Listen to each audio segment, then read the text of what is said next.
The purpose of this video is to show you how to access Polk County Library Cooperative online, where you can go to the Books by Mail program and select books to be mailed to your house instead of having to physically go anywhere, because we can't as of the current pandemic. The very first step that you need to do to make sure or to get into PCLC is to open your internet browser, and at the top the address is mypclc.org, and it'll bring you to the page that I was already on. The next thing you're going to want to do to access your student's account or to help them, many students already know how to do this, so it's going to be a refresher. At the top there is a button that says catalog, and this will bring you to the page that you need to be on. This is where they can search for any books they want to put on hold to have them sent to their house once they're available. But before we can do that, we need to log in at the top. Every single student has a login, unless you decide you opted out. There was an opt-out form sent in the beginning of the school year, and I don't recall a lot of people opting out, so mostly everybody has an account.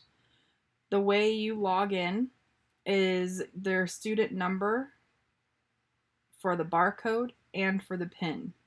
Now, every student's number is going to start with 5300.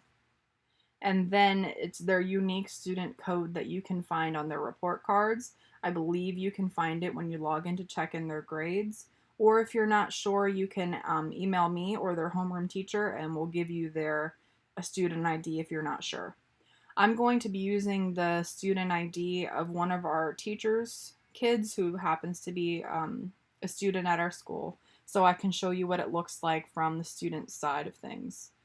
So it's 5300 and then their ID number, and the PIN is the exact same thing as the barcode, 5300 and then their student ID number. Once you are successfully logged in, it'll say welcome and then your student's name. And now we can search for books that we can put on hold. So when you're searching, I suggest, and I've told the students, that in the very first box, it'll say everything. Now this search is not only books, but audiobooks and ebooks. So if you want a physical book sent to your house, make sure you click on everything and you scroll down to where it says books only. And then that'll only show you the physical books. In here you can search by title, author, or subject, and it'll bring you up a list of the books. So I'm going to go with a book series that I know is pretty popular just to show you what the process is like. So let's pretend that this student is looking for one of the Dogman books by Dav Pilkey. So I typed in the title, and it'll bring up a list of all of the different books they have within the Polk County libraries that deal with Dogman. So let's say that this student wanted this book. Off to the right of each physical book, there's these little blue buttons. The one that you're going to want to press to place a hold on it is the one that says place hold.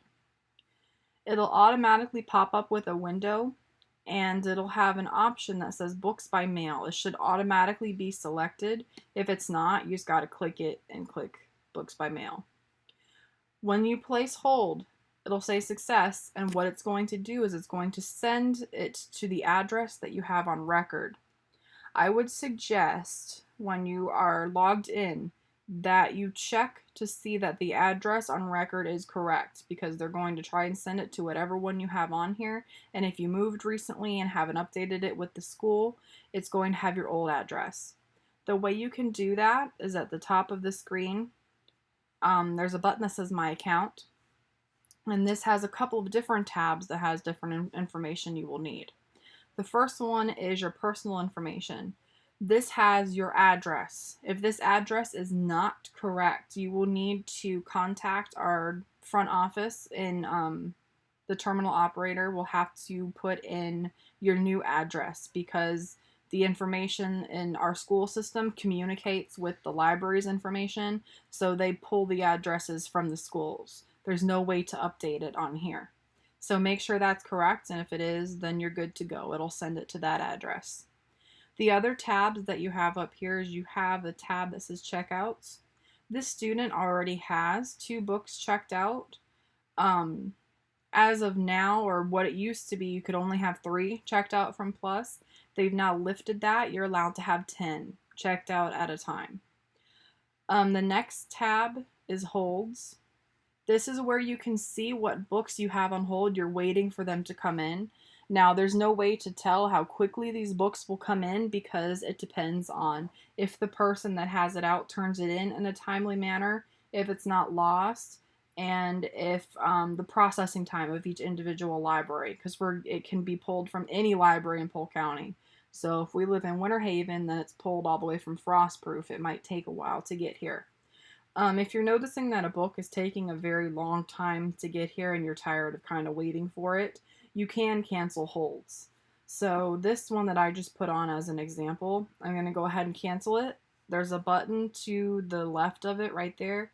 And if you press cancel holds and then yes, it'll cancel it and you can continue to put holds on books. Now this tab up here is where the fines information is. Please note that during this time, there will be no late fines assessed. There's actually no late fines assessed for Polk County students anyways.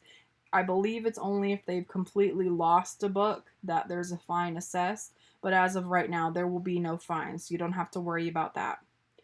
Now, when you are done with a book, usually I would have the students turn them into me in the library, and then I would go and drop them off. But we can't do that now because the schools are closed. So the way that you can drop off the books to make sure that they're turned back in is that every single public library, there's one in just about every single major city, has a drop box out front. You can put them in there. That's not any human contact. You just drop them in the box, and then they'll take them, they'll sanitize them, and they'll get them back out. If you are unable to do that right now, like I said, there's no late fees, so you can hold on to them and still until you're able to do that. Just put them in a safe place. Remember where they're at, and then you'll be able to turn them in whenever you get the chance. If you have any questions about how to search or how to log in or how anything on here, you can feel free to email me, and I will be sure to help you. Also one more thing, all of the books on here are AR, most of them are anyways, so you can still take AR quizzes on these books as well. Like I said before, if you need help, feel free to email me and I will create a video or walk you through it. And yeah.